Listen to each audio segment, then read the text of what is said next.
There were many epidemics. If you read any classical book of history, Tarikh al-Tabari, or much later Ibn Kathir wrote his book, or you have Yaqut al-Hamawi, Mu'jam al-Buldan, you have many different treatises and history books written. And you cannot read a book of history except that you'll come across a number of plagues. For example, in the year 218 Hijrah, a plague affected Egypt and not a single household was unaffected. In fact, it is said that all the governors and leaders and statesmen died in 218 Hijrah in Egypt. In 228, that plague reached Azerbaijan, and they said that so many people died that they ran out of cloth to cover the bodies, and they could not bury the dead. In Basra as well, in the year 406, the plagues became so deadly that the graveyards were full and the bodies were basically in the streets for a few weeks. It is said that in some cases the entire family passed away, and they would simply just close the house, and that would be their burial for many months until the plagues finished. In the year 448 Hijrah, another plague swept through some lands, including Egypt and Andalus. And because of this, Imam al-Dhahabi mentions in his Siyar A'lam al-Nubala, you can look this up, volume 18, page 311, for those who are interested, because this is a very interesting quote here. Imam al-Dhahabi says that وقع في مصر والأندلس قحط ووباء كبير. There was a plague and a famine in Andalus and Masr that people never had seen before. حتى بقيت المساجد مغلقة بلا مصل, until the masajid remained shut without anybody praying in them. So this is very explicit here. In the year 448 Hijrah, the plague was so severe and the famine was so severe that the masajid were shut and not a single musalli remained in certain areas and lands. And this is explicitly mentioned in Siyar A'lam al-Nubala and other books as well. And there are many other incidents as well, but I want to jump to now, of course, the infamous Black Plague, or the Black Death, that swept through the 8th century of the Hijrah, corresponding to the 14th century of the Gregorian calendar, and it swept through the Mediterranean and Andalusia, and it affected the entire globe.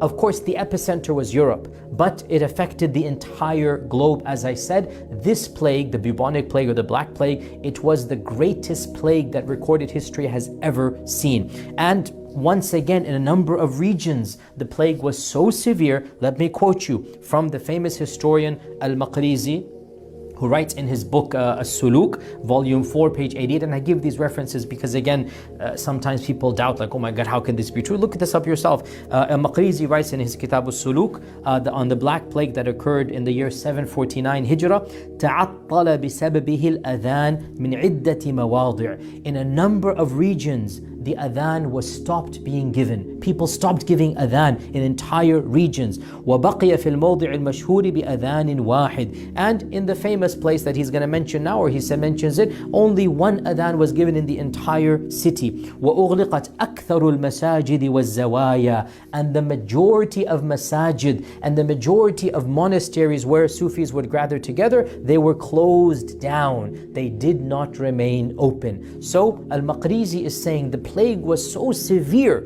that the majority of masajid, and in some places all of the masajids in some regions, they were shut down. So this is something that is not new. Now, the issue of us being proactive is something that is new. It is true, because those people were being reactive. In those times, when it's too late, then they're reacting. We're trying to be proactive and shutting the masjids down before it gets to the level where there are no more musallin and we have to shut the masjid down. But the point is that it has happened in Islamic history that regions have had to shut masajid and stop the adhan because of the plagues that were happening. No doubt, and I'll be the first to say, I don't think it has ever happened to the global scale that we are witnessing now, but it is because we have more knowledge and we understand the reality of plagues, and we're being proactive because of that. Now, back to my series of anecdotes here. the famous scholar Ibn Hajar, of course the greatest commentator of Sahih al-Bukhari, in the year 833 Hijrah, he lost 3 of his daughters to a plague that affected all of Egypt during the reign of Sultan Ashraf of the Mamluk era. And because of this, he wrote the encyclopedic work Badl al-Ma'un fi Fadl al-Ta'un.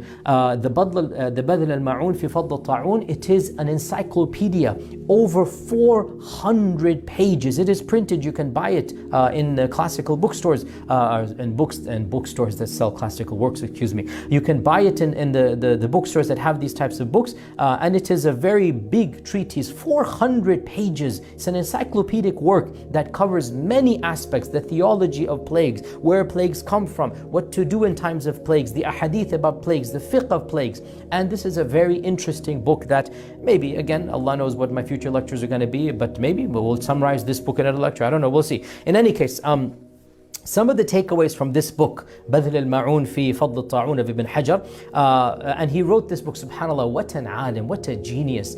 His family has died, he's seen 3 of his daughters dies. How does he react? He takes that grief and he channels it to write one of the best books the world has ever seen about the fiqh of plagues. Look at this, the mindset, subhanAllah, of these great ulama. In any case, so of the things that we can derive from this book, that he mentions, he has chapters, that plagues are a mercy for the believers. Plagues are a mercy for the believers and a punishment unto others. And he mentions the famous hadith which is in Sahih Bukhari, that the Prophet ﷺ was asked about ta'un, and ta'un is the Arabic word for plague. And the Prophet ﷺ said that the ta'un, it is an adhab upon whomever Allah wants, and it is a rahmah that Allah has made for the believers. So this is our theological understanding of plagues. It is an adhab. Notice, by the way, he did not say an adhab on all kuffar. He did not say this, our Prophet ﷺ. He said it is an adhab on whomever Allah wants it to be, and it is a rahmah for the believers. So this underscores our mentality. Dear Muslims, all that is happening around us now, we need to understand this as being a rahmah for the mu'min, and we ask Allah that we are amongst the mu'minin. We want it to be a rahmah, even as we suffer some of the pains and the pinches and the consequences. In our heart of hearts, our attitude is, whatever is happening, there's a greater wisdom, and in the end it will be a rahmah for me. Also, Ibn Hajar mentions that he has chapters here about those who die in the plague, and of course these chapters are very emotional, very powerful, because of course he's lost 3 of his own family members. And of course he has in this the famous hadith of the Prophet ﷺ, that anyone who remains in a land of plagues and he stays there sabiran muhtasiban, patient, expecting the reward of Allah subhanahu wa ta'ala, knowing that nothing will happen except whatever Allah has willed it to happen, then if he dies, he shall die the death of a shaheed. And Ibn Hajar mentions therefore the famous, we all know this, inshallah, I hope we all know this now, that whoever dies because of the plague with iman and taqwa, that death will be considered the death of a shaheed. And this is a great blessing from Allah subhanahu wa ta'ala, and it is also a comfort and a consolation that Ibn Hajar felt much consoled that my daughters, my family members have died the death of a shaheed. And he also mentions many chapters about the issue of running away from plagues, fleeing from plagues. And of course the famous hadith, which is the hadith of Abu Ubaid and Umar and Abdurrahman ibn Auf, that if you hear of a plague in another land, don't go there. And if you're in that land, don't run away from it. And then he mentions that when is this hadith applicable and when is it not applicable. And he actually ends up concluding, and this is the opinion, by the way, of the vast majority of ulama, that it is allowed to travel to and from such lands if there are pressing reasons to do so. What you're not allowed to do, when the plague has come to your land, you run away in cowardice and fear, thinking that running away will save you. That is haram. But Ibn Hajar mentions, and after him As-Suyuti, and before him other scholars as well, if you're in a land and you have a genuine reason to go somewhere, for example to protect your family, for example for medical treatment somewhere else, and so you leave one land to another land for legitimate reason, Ibn Hajar says this hadith does not apply to you. Now, should you leave? Should you not leave? This also goes back to the experts of our times, and we listen to the medical experts. But the point is that if we are in an epicenter where our experts have said this is an epicenter of disease, and we are told we should not travel, to flee thinking that running away from it is going to protect us, that is obviously going against what our Prophet sallallahu alaihi wasallam said. بسم الله الرحمن الرحيم